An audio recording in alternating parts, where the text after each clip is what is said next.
व्यास जी कहते हैं, मुनिवरों, अब मैं संक्षेप में श्रीहरि के अवतार का वर्णन करता हूँ, सुनो। भगवान इस पृथ्वी का भार उतारने के लिए इच्छा से अवतार लेते हैं। जब जब अधर्म की वृद्धि होती है और धर्म का ह्रास होने लगता है, तब तब भगवान जनार्दन अपने स्वरूप के दो भाग करके यहाँ अवतरण होते हैं। साधु पुरुष की रक्षा, धर्म की स्थापना, दुष्टों तथा अन्य देवद्रोहियों को दमन और प्रजा वर्ग का पालन करने के लिए वे प्रत्येक युग में अवतार धारण करते हैं। पहले की बात है, यह पृथ्वी अत्यंत बाहर से पीड़ित हो मेरु पर्वत पर देवताओं के समाज में गई और ब्रह्मा आदि सब देवताओं को प्रणाम करके खेद और करुणा मिश्रित वाणी में अपना सब हाल सुनाने लगी। सुवर्ण के गुरु अग्नि, गौओं के गुरु सूर्य तथा मेरे गुरु संपूर्ण लोकों के वंदनीय भगवान नारायण हैं। इस समय यह काल नेमी आदि दैत्य मृत्यु लोक में जन्म लेकर दिन रात प्रजा को कष्ट देते रहते हैं। सर्वशक्तिमान भगवान विष्णु ने जिस काल नेमी नामक महान असुर का वध किया था, वहीं अब उग्रसेन कुमार कंस के रूप में उत्पन्न हुआ है। अरिष्ट, धेनु, केशी, प्रलब्ध, नरक, सुंदा सुर, अत्यंत भयंकर बलि, कुमार, बाणासुर तथा और भी जो महापराक्रमी दुरात्मा दैत्य राजाओं के घर में उत्पन्न हुए हैं, उनकी मैं गणना नहीं कर सकती। दिव्य मूर्तिधारी देवताओं, इस समय मेरे ऊपर महाबली और गर्वीले दैत्यों की अनेक पृथ्वी का दैत्यों के अनेक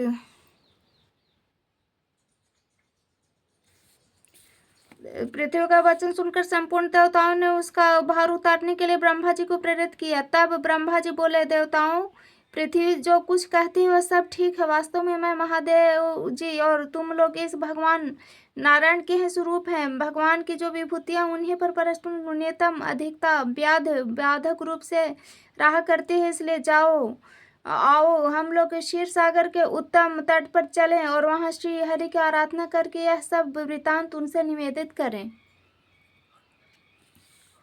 वे सब की आत्मा है, संपूर्ण जगत उन्हीं का रूप है। वे सदा ही जगत का कल्याण करने के लिए अपने अंश से अवतार ले धर्म की स्थापना करते हैं। यो कहकर ब्रह्मा जी संपूर्ण देवताओं के साथ क्षीर सागर के तट पर गए और एकाग्रचित्त होकर भगवान गरुड़ध्वज की स्तुति करने लगे। ब्रह्मा जी बोले, सहस्त्र मूर्ते, आपको बारंबार नमस्कार है। आपके सहस्रों बाहें, अनेक मुख और अनेक चरण हैं। आपकी जगत की सृष्टि पालन संहार में संलग्न रहते हैं। अप्रमेय परमेश्वर, आपको बारंबार नमस्कार है। भगवान आप सूक्ष्म से भी अत्यंत सूक्ष्म, परम महान और बड़े बड़े गुरुओं से भी अधिक गौरवशाली हैं। आप प्रकृति के समृष्ट, बुद्धि, अहंकार तथा वाणी के भी प्रधान मूल हैं। अपरा प्रकृति में संपूर्ण जगत का आपका ही स्वरूप है। आप हम पर प्रसन्न होइए। देव, यह पृथ्वी आपकी शरण में आई है।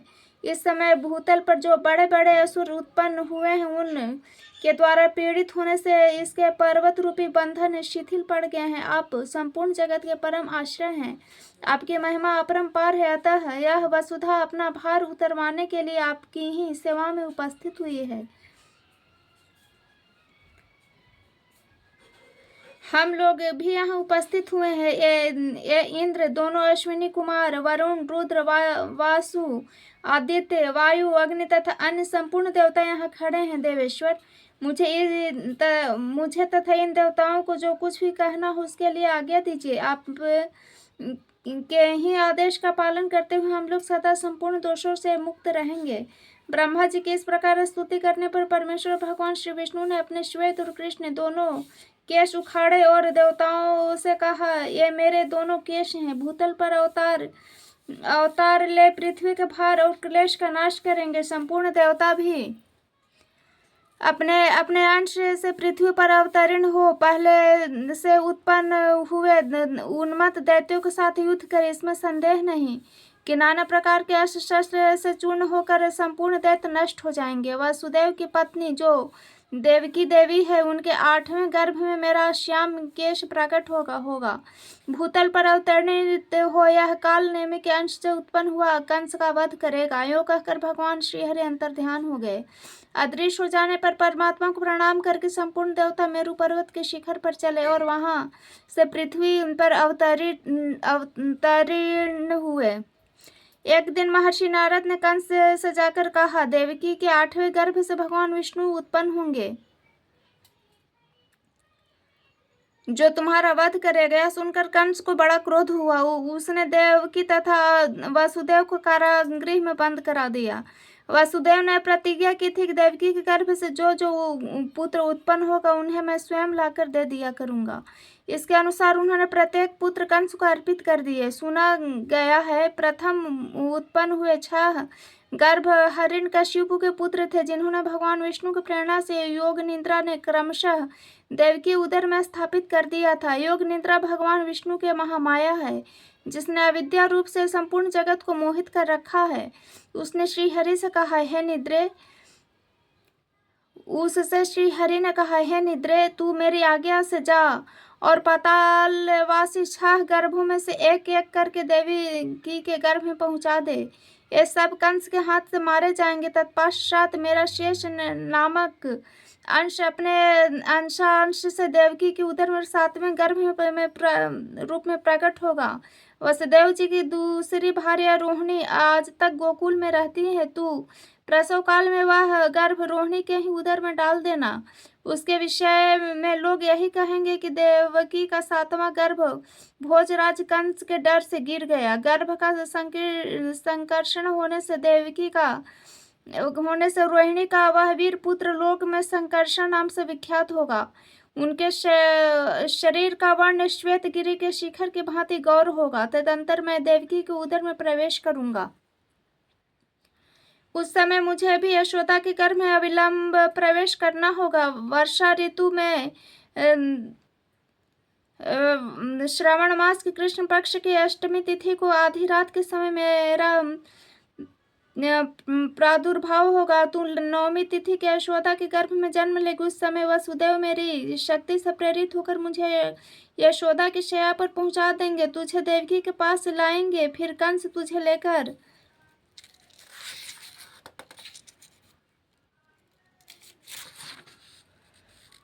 पत्थर पर पछाड़ेगा, किंतु उसके हाथ से निकलकर आकाश में ठहर जाएगी। यूँ कहकर इंद्र मेरे गौरव का स्मरण करके तुझे 100 बार प्रणाम करेंगे और विनीत भाव से अपनी बहन बना लेंगे। फिर तू शुंभ निशुंभ आदि सहस्रों दैत्यों का वध करके अनेक स्थान बनाकर सारी पृथ्वी की शोभा बढ़ावेगी। भूति, संति, कीर्ति, कांति, पृथ्वी, धीति, लज्जा, पुष्टि, उष्णा तथा अन्य जो भी स्त्री नामधारी वस्तु हैं वह स्वयं तू ही है, जो प्रातः काल अपराह्न में तेरे सामने मस्तक झुकाएंगे और तुझे आर्य, दुर्गा, वेद गर्भा, अंबिका, भद्रा, भद्रकाली, क्षेमा तथा क्षेमकरी आदि कहकर तेरी स्तुति करेंगे। उनके समस्त मनोरथ में मेरे प्रसाद से सिद्ध हो जाएंगे।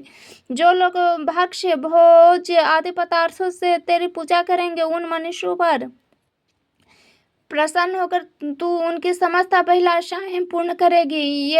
वे सब सदा मेरी कृपा से निश्चय ही कल्याण के भागी होंगे। अतः देवी, जो कार्य मैंने तुझे बताया है उसे पूर्ण करने के लिए जा।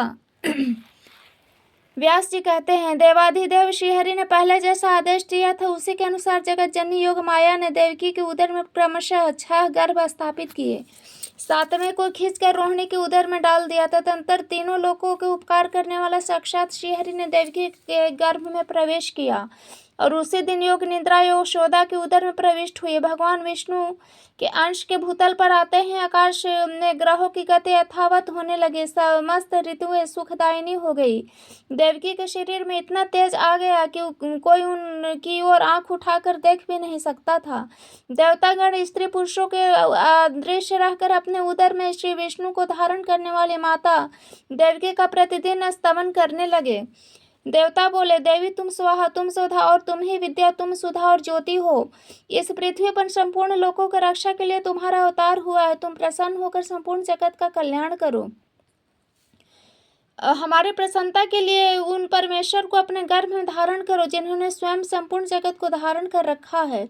इस प्रकार देवताओं द्वारा की हुई स्तुति को सुनती हुआ माता देवकी ने जगत की रक्षा करने वाले कमल नयन भगवान विष्णु को अपने गर्भ में धारण किया। तदंतर वह शुभ समय उपस्थित हुआ जब समस्त विश्व रूपी कमल को विकसित करने के लिए महामाया श्री विष्णु रूपी सूर्य देवता देवकी रूपी प्रभात बेला में उदय हुआ। आधी रात का समय था।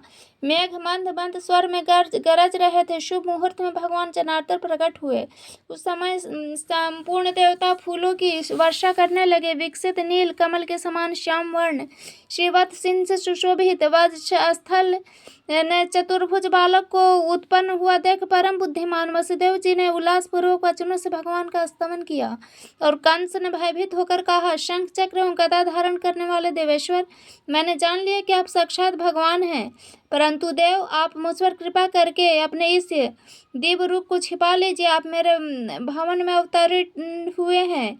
यह बात जान लेने पर कंस अभी मुझे कष्ट देगा।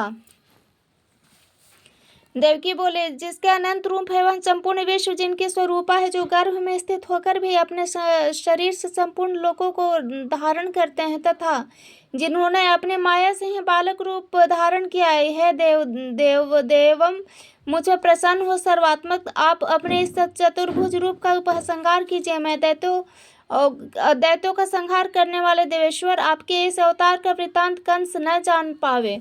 श्री भगवान बोले, देवी, पूर्व जन्म में तुमने मुझे जैसे पुत्र को पाने की अभिलाषा से मेरे स्तवन किया था, वह आज सफल हो गया, क्योंकि आज मैंने तुम्हारे उदर से जन्म लिया है। मुनिवरों, यो कहकर भगवान मौन हो गए। तब वसुदेव जी भी आधी रात में उन्हें लेकर घर से बाहर निकले। वसुदेव जी के जाते समय पहरा देने वाले मथुरा के द्वारपाल योग निद्रा के प्रभाव से अचेत हो गए। उस रात बादल वर्षा कर रहे थे। यह देख शेषनाग ने छत्र की भांति अपने फणों से भगवान को ढक लिया और वे वसुदेव जी के पीछे पीछे चलने लगे। मार्ग में अत्यंत गहरी यमुना बह रही थी।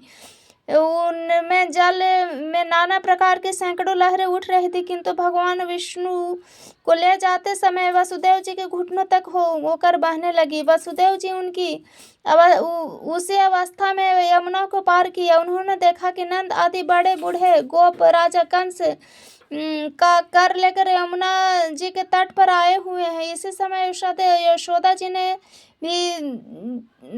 भी योग माया की कल्याण रूपा में जन्म दिया है, परंतु जो वे योग निद्रा से मोहित हो थी, अतः पुत्र है या पुत्री इस बात को न जान सकी।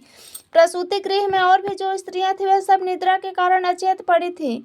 वसुदेव जी ने चुपके से अपने बालों को यशोदा जी के शैया पर सुला दिया और कन्या को लेकर तुरंत लौट आए। जागने पर यशोदा जी ने देखा कि मेरे नील कमल के समान श्याम सुंदर बालक हुआ है।